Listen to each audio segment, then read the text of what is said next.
نحمده ونصلي على رسوله الكريم اما بعد فاعوذ بالله من الشيطان الرجيم بسم الله الرحمن الرحيم رب اشرح لي صدري ويسر لي امري واحلل عقدة من لساني يفقهوا قولي۔ یہاں یہ مشہور سوال پیدا ہوتا ہے کہ جس امر کے لیے دعا کی جاتی ہے اگر وہ مقدر ہو چکا ہے تو بندہ دعا کرے یا نہ کرے، یعنی اگر کوئی بات ہماری تقدیر میں لکھ دی گئی ہے تو پھر ہم اس کے لیے دعا کریں یا نہ۔ کبھی سوال پیدا ہوا آپ کے دل میں یہ کہ اگر میری موت لکھ ہی دی گئی ہے تو پھر زندگی مانگنے کا کیا فائدہ؟ اگر کوئی بیمار ہے تو ہم زیوم کرنے سے تو مر ہی جانا ہے، اس کی صحت کی دعا کس لیے کرنا؟ کیونکہ اس کی تقدیر میں ہے کہ فلاں تاریخ کو یہ مر جائے گا۔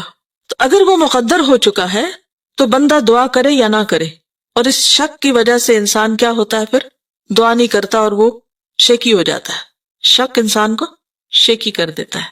اس کا وقوع میں آنا لابدی اور ضروری ہے۔ لابد عربی میں کہتے ہیں لازم، اور اگر وہ مقدر نہیں ہے تو بندہ سوال کرے یا نہ کرے وقوع میں نہیں آئے گا۔ یعنی اگر کچھ ہونا ہے تو ہو جائے گا، نہیں ہونا تو نہیں ہوگا، دعا مانگنے کا کیا فائدہ؟ سمپل ورڈز میں عام طور پر لوگ اس طرح ریاکٹ کرتے ہیں۔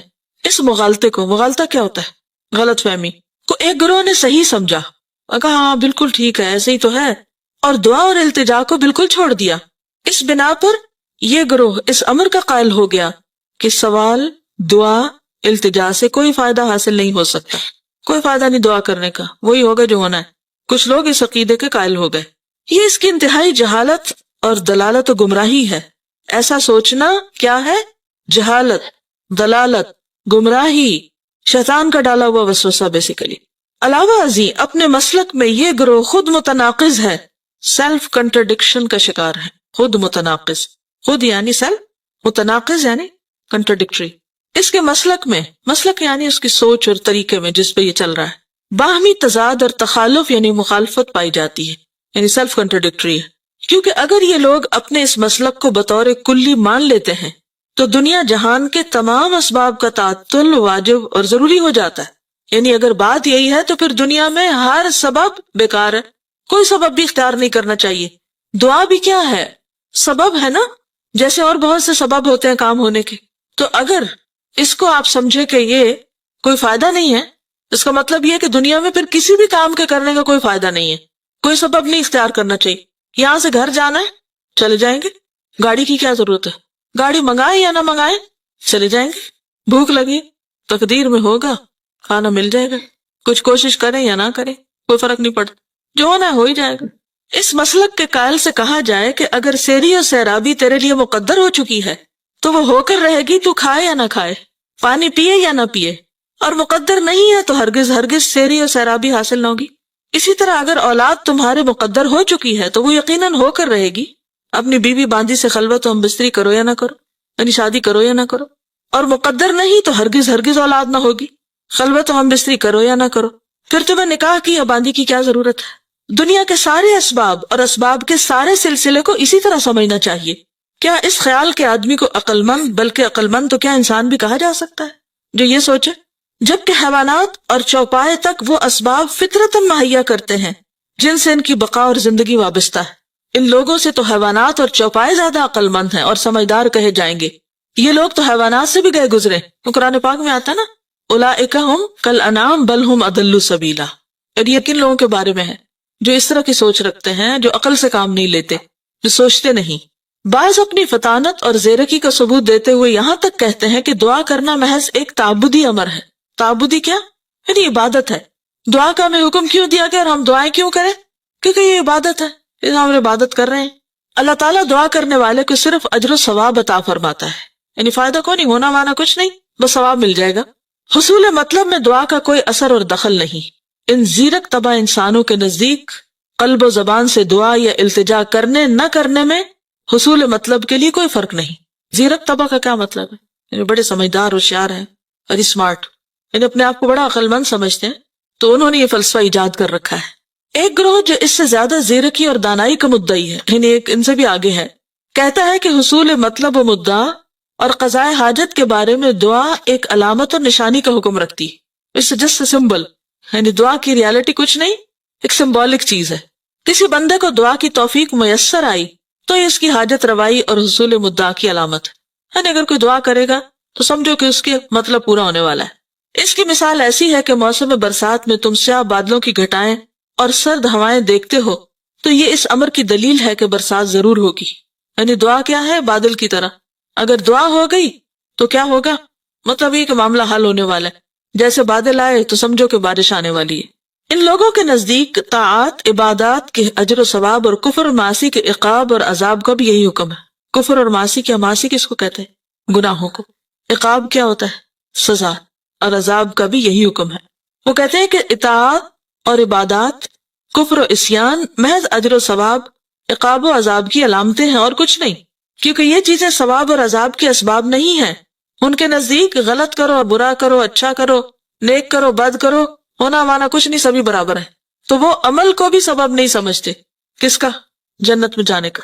ان لوگوں کے نزدیک کسی چیز کو توڑنے سے ٹوٹ جانے، جلانے سے جل جانے، قتل کرنے سے قتل ہو جانے کا بھی یہی حکم ہے، کیونکہ یہ چیزیں ان امور کے لیے حتمی اسباب نہیں. وہ کہتے ہیں ضروری نہیں کہ کوئی چیز توڑے تو ٹوٹ ہی جائے، جلائے تو جل ہی جائے، قتل کرے تو قتل ہو بھی جائے، کہ ضروری نہیں کہ ایسا ہو. کبھی نہیں بھی ہوتا.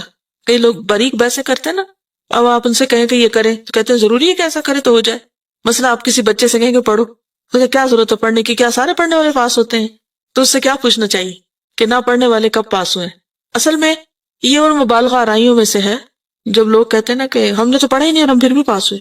اس نے تو پڑھا ہی نہیں، اس نے تو کچھ کیا ہی نہیں اور اس کا سب کچھ ہو گیا. ہر وقت چانس اور اس طرح کی نا خیالی دنیا میں جیتے ہیں اور اسباب اختیار نہیں کرتے. تو ایسی جھوٹی باتیں بھی عام نہیں کرنی چاہیے. اس کا آخر مقصد کیا ہوتا ہے؟ بعض مائیں بڑے پراؤڈلی کہتی ہیں میں نے تو اپنے بچے کو کبھی پڑھتے دیکھا ہی نہیں، پھر بھی اس کی فرسٹ ڈویژن آ جاتی ہے. کیا آپ اس کو ہر وقت دیکھتی ہیں؟ سائے کی طرح اس کے ساتھ ہے. آپ کو کیا پتا کہ اسکول میں پڑھ لیتا ہوگا یا خود کسی وقت پڑھتا ہوگا؟ یا یہ کیسے ہو سکتا ہے کہ ایک شخص کچھ بھی نہ پڑھے اور پھر بھی وہ بہت اچھی طرح کامیاب ہو؟ اس طرح کی باتیں پھیلانا بھی ایک جرم ہے. کیوں؟ اس سے دوسروں کو کیا ملتا ہے؟ کون سا سبق؟ کچھ نہ کرو، کوئی فائدہ نہیں کچھ کرنے کا. اور ہماری قوم میں خاص طور پر یہ بات بہت عام ہے. محنت کا درس دینے والے بہت کم ہیں اور خیالی دنیا میں رہنے والے، خیالی پلاؤ پکانے والے بہت ہیں. خوش فہمیوں میں جینے والے. کچھ کرو نہ کرو ہو ہی جائے گا، جنت بھی ایسے ہی مل جائے گی اور دنیا میں بھی کچھ محنت کی ضرورت نہیں. تو دنیا میں کیا واضح فرق نہیں ہے پھر ہم میں اور ترقی یافتہ قوموں؟ وہ بائی چانس تو نہیں ترقی کر گئے، انہوں نے سخت محنت کی ہے، محنت کر کے اپنی دنیا بنائی. اور ہم صرف خیالوں میں جیتے ہیں کہ ہو ہی جائے گا. اور امتحان دینے میں بھی ہمارا طریقہ کار کیا ہوتا ہے؟ کیا کرتے ہیں؟ چانس پہ. ہر چیز چانس پہ ہے ہماری. لیکن کچھ لوگ تو بڑے عقل مند ہوتے ہیں، وہ ہر چیز چانس پہ نہیں رکھتے. مگر ایسے لوگ کم ہیں، کیونکہ یہ چیزیں ان امور کے لیے حتمی اسباب نہیں، کیونکہ ان چیزوں میں اور ان امور میں کوئی ترتیب و تعلق نہیں، محض ایک عادتی ربط و تعلق ہے. وہ کہتے ہیں بس یہ ایک عادت ہے، دیا سلائی جلاؤ تو آگ جل جاتی. کوئی ایسا اثر اور ایسا تعلق اور ربط نہیں جو بطور سبب اور علت کے ہو. وہ کہتے ہیں کہ یہ سبب نہیں کہ چیز پھینکے تو ٹوٹ جائے. وہ کیا کہتے ہیں؟ بس یہ عادت ہے اور ایسا ہو جاتا ہے. ان کا یہ قول ظاہر، عقل، شرع، فطرت اور تمام اہل عقل و بصیرت کے خلاف ہے. اس کو انڈر لائن کریں. کس کس کے خلاف ہے؟ عقل، شریعت، فطرت اور اہل عقل و بصیرت کے خلاف. بلکہ دنیا جہان کے عقل مند ارباب بصیرت ان کا مسخہ اڑاتے ہیں. مسخہ اڑاتے کا مطلب مذاق اڑاتے ہیں. سائل کے بیان کردہ دونوں مسلکوں کے علاوہ اس بارے میں ایک تیسرا مسلک ہے اور وہی صحیح مسلک ہے.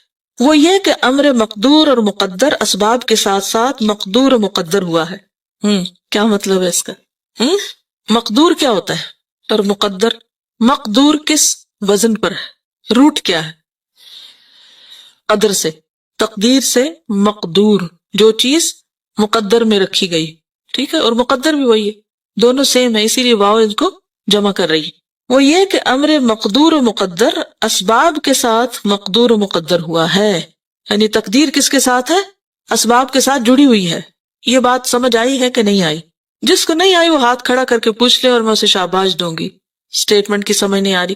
امر کا کیا مطلب ہے؟ کوئی بھی کام، کوئی بھی چیز جس کی تقدیر لکھی ہوئی ہے یا وہ مقدر ہوا ہے کیسے ہوگا، اس کے ساتھ اس کا سبب بھی مقدر ہے، وہ بھی ساتھ لگا ہوا ہے، اس کی بھی تقدیر ہے، سبب بھی تقدیر کا حصہ ہے. اب سمجھ آئی؟ ہاں، یہ بالکل ایسے ہی کہ جیسے وہ اس روز کسی نے ایک بہت اچھا کمنٹ دیا تھا. کسی نے کسی بزرگ سے کہا کہ دعا مانگنے کا فائدہ نہیں کیونکہ جو تقدیر میں ہوگا لکھا جائے. تو انہوں نے کیا کہا؟ کیا پتا کہ تمہاری تقدیر میں لکھا ہو کہ تم دعا مانگو گے تو تمہارا یہ کام ہوگا. پھر یہی بات ہے، یہی بات یہاں پر ہے. ٹھیک ہے، اگر آپ یہ بات یاد رکھ لیں نا، تقدیر کا مسئلہ آپ کو آسانی سے سمجھ آ جائے گا. کیا کہ تقدیر سبب کے ساتھ بندھی ہوئی ہے۔ مثال کے طور پر آپ دیکھیے، جیسے یہ لائٹ لگی ہوئی ہے نا، تو یہ کس کے ساتھ بندھی ہوئی ہے؟ سوئچ کے ساتھ، اس بٹن کے ساتھ۔ یعنی آپ نے ساری محنت، کوشش، سب کچھ کی، لگا ہوا ہے ہر چیز، لیکن جب تک اس کو آن نہیں کریں گے نا، یہ سبب ہے اور یہ مسبب، جس کے لیے سبب اختیار کیا گیا ہے۔ تو اب آپ کہیں میری تقدیر میں ہوگی روشنی تو یہ جل پڑے گا، تو اب آپ کو کیا کرنا ہے؟ بٹن دبانا ہے، کیونکہ یہ بھی تقدیر کا حصہ ہے کہ آپ سبب اختیار کریں، یہ اس کے ساتھ ہے۔ ٹھیک ہے، آپ سمجھ آ گئے؟ شکر ہے۔ اور انہی اسباب میں سے ایک سبب دعا بھی ہے۔ ٹھیک ہے، دعا کیا ہے؟ سبب ہے۔ کوئی امر مقدور و مقدر محض بلا سبب مقدور و مقدر نہیں ہوتا۔ اس کو بھی انڈر لائن کر لیں، یہ آپ کو زندگی میں بہت فائدہ دیں گی، یہ باتیں کئی گتھیاں سلجھائیں گی۔ بلکہ اسباب کے ساتھ مقدور و مقدر ہوا، یہ جو بار بار مقدور و مقدر ہے نا، ایک ہی بات کو مختلف طریقوں سے کیا گیا تاکہ آپ بات سمجھ جائیں۔ پس بندہ جب کوئی سبب عمل میں لاتا ہے، اس سبب کے ساتھ، یعنی جب کوئی سبب اختیار کرتا ہے، اسے بٹن آن کرتا ہے، تو اس سبب کے ساتھ جو امر مقدور و مقدر ہے وہ بھی وقوع میں آ جاتا ہے، یعنی لائٹ جل پڑتی ہے۔ ٹھیک، اور سبب عمل میں نہیں لاتا تو اس سبب کے ساتھ جو امر مقدور و مقدر ہے وہ بھی وقوع میں نہیں آتا۔ ٹھیک ہے، مثلا سیری و سیرابی، کھانے پینے کے ساتھ، اولاد ہم بستری کے ساتھ، کھیتی اناج زمین پر دانے بونے کے ساتھ، اور جانور کی جان نکلنا ذبح کرنے کے ساتھ مقدور و مقدر ہے، اور یہی تیسری قسم صحیح اور حق ہے۔ ٹھیک ہے، اس تیسری قسم کے سمجھنے سے سائل محروم ہے۔ کون سا سائل؟ وہ جس نے سوال کیا تھا، اسے اس کے سمجھنے کی توفیق ہی میسر نہیں ہوئی۔ اس تیسری قسم کے لحاظ سے دعا و التجا ایک قوی ترین اور زبردست سبب ہے۔ اسی لیے حضرت عمر کہا کرتے تھے، یا اللہ اگر تو نے ہمیں بدبخت لکھا ہے تو تو ہی ہمیں خوشبخت لکھ دے، تو دعا کرتے تھے وہ۔ اور دعا جو ہے وہ کس کو بدل دیتی ہے؟ یعنی یہ سبب ہے تو اس کی وجہ سے جو مسبب ہے اس میں بھی تبدیلی آ جاتی ہے۔ یمحو اللہ ما یشاء ویثبت، اللہ جس چیز کو چاہتا ہے مٹاتا ہے، جس کو چاہتا ہے برقرار رکھتا ہے۔ اس کے لیے کیا مشکل ہے کہ وہ کسی چیز کو لازم ہی کرے کہ نہیں ایسا ہی ہونا چاہیے، اللہ یہ کہ اس کی مشیت اس کا تقاضا کرتی ہو۔ کیا مطلب ہے اس کا؟ یعنی اس کا جو کریشن پلان ہے اس میں ویسا ہونا زیادہ بہتر، یعنی اس کی مصلحت اس بات کا تقاضا کرتی ہے، اور یہاں سے اللہ تعالیٰ کی اتھارٹی بھی پتہ چلتی ہے۔ ٹھیک ہے، تو بعض اوقات سبب اختیار کرتے ہیں لیکن اس کے باوجود الٹیمیٹ اتھارٹی اللہ ہی کے پاس ہے کہ وہ وہاں سے اس کو آگے ہونے دے یا نہ ہونے دے، کیونکہ اگر وہاں چیک اینڈ بیلنس نہ ہو اور ہر چیز ہمارے ہلانے سے ہل جائے تو پھر کیا ہو؟ اگر ہم کہیں یا اللہ بارش ہو اور جو باہر لوگ ہیں کہ یا اللہ بارش بالکل نہ ہو، نظام درہم برہم ہو جائے سارا، تو اس لیے وہاں چیک اینڈ بیلنس ہونا بہت ضروری ہے کہ یہاں سے جو دعا اٹھی ہے، سبب آیا ہے، کیا اس کو نافذ ہونے دیا جائے اور وہ چیز ہو جائے جو یہ چاہ رہا ہے، اور اگر یہ ہو گئی اور ان کے سروں پہ آ گری تو پھر بنے گا کیا؟ تو یہ جو اللہ نے اتھارٹی اپنے ہاتھ میں رکھی، یہ بھی اس کی رحمت ہے۔ عام طور پہ لوگ تقدیر کو نعوذ باللہ اللہ کا ظلم قرار دیتے ہیں کہ اللہ نے تو ہمارے ہاتھ باندھ دیے، ہم تو کچھ کر ہی نہیں سکتے۔ تو یہ اللہ کی طرف سے ظلم نہیں ہے، بلکہ کیا ہے؟ اس کی رحمت ہے کہ اللہ اپنے بندوں پر ہمیشہ مہربان ہے۔ جب کوئی ہماری دعا سن لی جاتی ہے تو بھی اس کی مہربانی ہے، اور اگر نہیں سنی جاتی تو بھی اس کی مہربانی۔ کس طرح کہ یہ بندہ ابھی 4 دن اور مانگے نا ذرا، کیونکہ اگر ابھی اس کو یہ چیز مل گئی جو یہ مانگ رہا ہے تو کیا ہوگا؟ یہ مجھے بھول جائے گا، اور جو کچھ پھر بندہ مانگتا رہتا ہے تو کیا خیال ہے کہ وہ ضائع ہوتا چلا جاتا ہے، وہ جمع ہوتا رہتا ہے۔ ہم یہاں پریشان ہیں کہ سنی نہیں جا رہی، اور وہاں اتنا کچھ جمع ہو رہا ہے کہ قیامت کے دن جب انسان اس حصے کو دیکھے گا اعمال نامے کے جو دعاؤں کے اجر پر مشتمل ہوگا تو تمنا کرے گا کاش دنیا میں میری ایک دعا بھی قبول نہ ہوتی اور یہ سب مجھے آج ملتا۔ تو اس لیے مانگنے کی توفیق مانگے، کبھی بھی مانگ کے مایوس نہ ہو۔ اگر کوئی چیز نہیں مل رہی، نہیں آ رہی، اس میں بھی خیر ہے، اس میں بھی بھلائی ہے۔ ان مع العسر یسرا، بعض اوقات ہم روتے ہیں، پریشان ہوتے ہیں، لیکن معلوم نہیں ہماری دعاؤں کی وجہ سے کتنے ہی ہمارے گناہ جڑ جائے۔ ہماری جب دعائیں بہت قبول ہونے لگتے تو ہم آپ کو بڑی چیز سمجھنے لگتے، بعض اوقات غرور تکبر میں مبتلا ہو جاتے، بعض اوقات عبادت چھوڑ دیتے، کرنے کا کام چھوڑ کے بیٹھ جاتے۔ اللہ کو پتہ ہے نا کہ اگر ہماری ساری دعائیں مان لیں گی تو ہم تو نقصان اٹھائیں گے۔ مثلا اگر بچے کی آپ ہر بات مانتے چلے جائیں تو کیا ہوتا ہے؟ ہماری عقل سمجھ تو اللہ کے مقابلے میں بچے سے بھی گئی گزری ہے۔ ماں اور بچے میں کتنا فرق ہوتا ہے، چند سالوں کا نا، کبھی 18-20 سال کا ہوتا ہے، کبھی تھوڑا بہت زیادہ یا کم۔ تو ماں اپنے آپ کو بڑی چیز سمجھتی کہ بچہ تو بالکل بے عقل ہے، اس کو تو کچھ خبر نہیں، تو اس کی ہر بات نہیں ماننی چاہیے۔ بعض اوقات جینوئن بھی ہوتی ہے تو ہم صرف اس لیے نہیں مانتے کیونکہ بچے نے کہی ہے، تو یہ بچہ ہے اس لیے نہیں اس کی مانی جائے گی۔ تو کتنی بھی پیار کرنے والی ماں ہو، بچے کی ہر بات کبھی نہیں مانتی، اور نہیں ماننی چاہیے، کیونکہ اس کی بعض باتوں میں اسی کے لیے نقصان ہے۔ مثلا اگر بچہ صبح اٹھے اور کہے میں نہیں اسکول جاتا، تو ماں کہو میں گلے سے لگاؤں تمہیں؟ مجھے یاد ہے میں جب چھوٹی ہوتی تھی تو میں رو دھو کے روز اسکول جاتی، میں جانے ہی نہیں چاہتی تھی، رو رو کے برا حال کر لیتی تھی، اور کیا سمجھتی تھی میں بہت ہی مظلوم ہوں اور میرے ماں باپ بہت ظالم ہیں۔ لیکن اب میں بعض اوقات کہاں اٹھتی ہوں کہ اگر میرے ماں باپ ذرا بھی ڈھیلے پڑتے تو میں کہاں خوار ہوتی، لیکن اس وقت ہمیں سمجھ نہیں آتی۔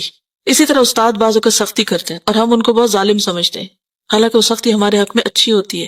تو بہرحال میرے نزدیک جو چیز اچھی ہے میں اس پہ رو دھو کے دعا مانگ رہا ہوں۔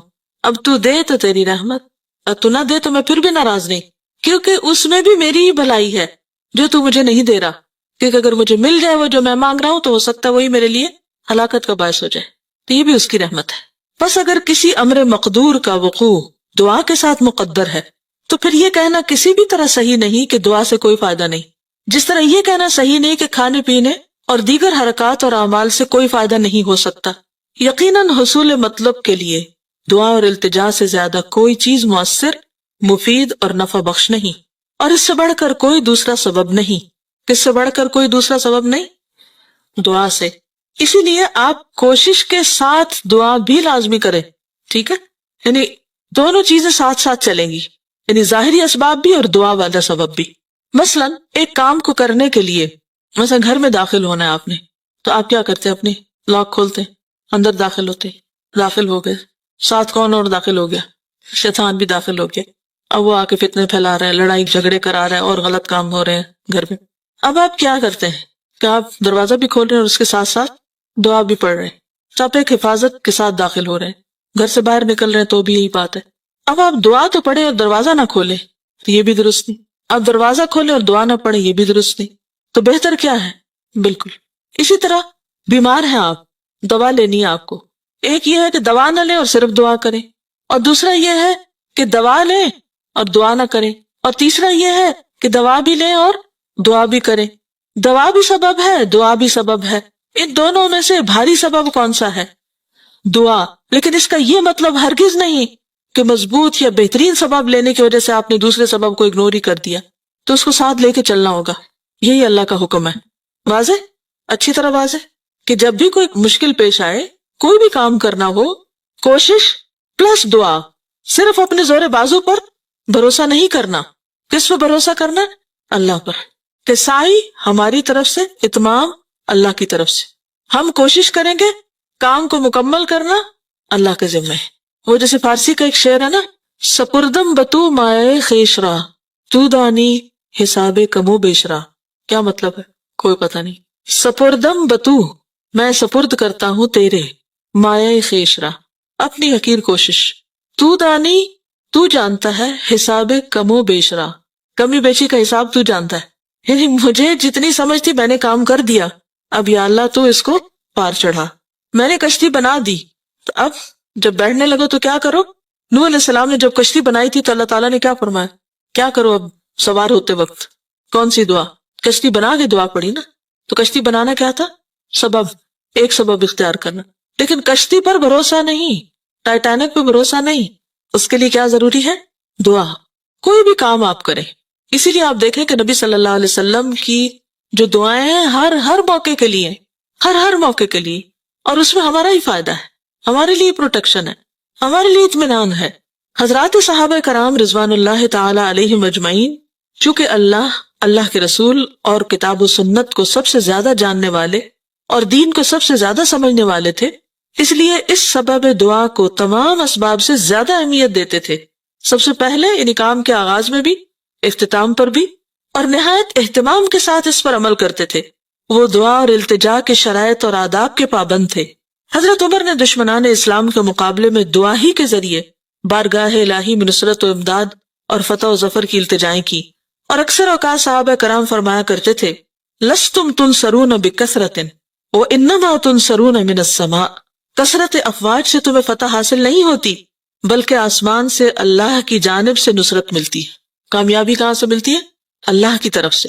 مزید فرماتے تھے، انی لا احمل ہم الاجابہ ولكن ہم الدعاء فاذا الہمت الدعاء فان الاجابۃ معه، مجھے اجابت دعا کی فکر نہیں، یعنی دعا کی قبولیت کی فکر نہیں، فکر ہے تو دعا کی.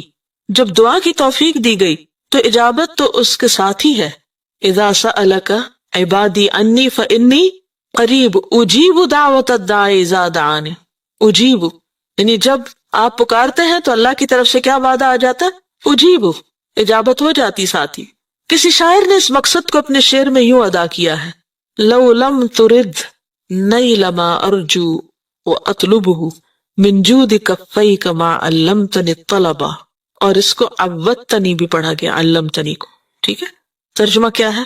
اپنے دست سخا یعنی سخاوت سے اگر میری طلب پوری کرنے کا تو ارادہ نہ کرتا تو مانگنا مجھے نہ سکھایا ہوتا.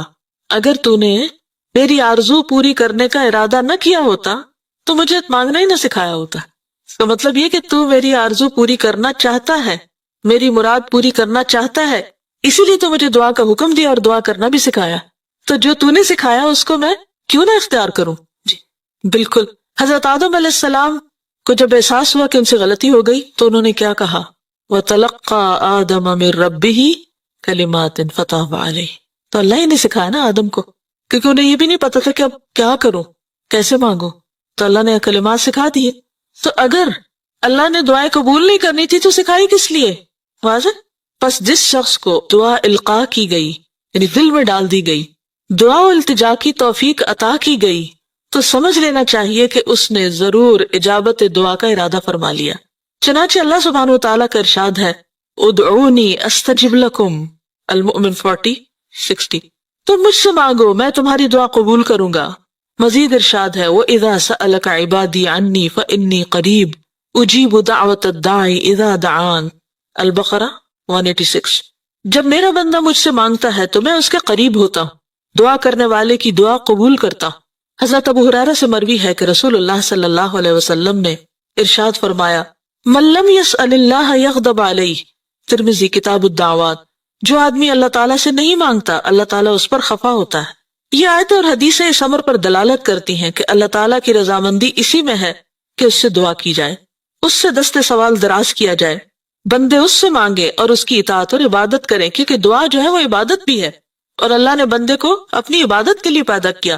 تو گویا جو بندہ دعا نہیں مانگتا وہ اپنے مقصد زندگی کو بھی پورا نہیں کرتا. ظاہر ہے کہ جب اللہ تبارک و تعالیٰ راضی ہوتا ہے تو ہمہ قسم کی خیر اور بھلائی اس کی رضامندی اور خوشنودی ہی میں ہے.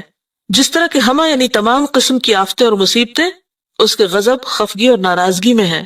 حضرت امام احمد بن حنبل نے کتاب الزہد میں ایک حدیث قدسی نقل کی ہے: انا اللہ لا الہ الا انا اذا رضیت بارکت ولیس لبرکتی منتہا واذا غضبت لعنت ولعنتی تبلغ السابع من الولد. میں اللہ ہوں، میرے سوا کوئی معبود نہیں. جب میں کسی سے راضی ہوتا ہوں تو اسے میں اپنی برکت سے نوازتا ہوں اور میری برکت کی کوئی انتہا نہیں، اور جب میں کسی سے خفا ہوتا ہوں تو اس پر لعنت بھیجتا ہوں اور میری لعنت اس کی 7ویں اولاد تک پہنچتی ہے، نسلوں تک اثر جاتا ہے. تو اس لیے کس چیز سے بچنا چاہیے؟ ہر اس کام سے جس سے اللہ کی ناراضگی. گناہوں کو بس اللہ کی ناراضگی کے ڈر سے چھوڑ دینا چاہیے کہ اس کا وبال نہ بھگتنا پڑے.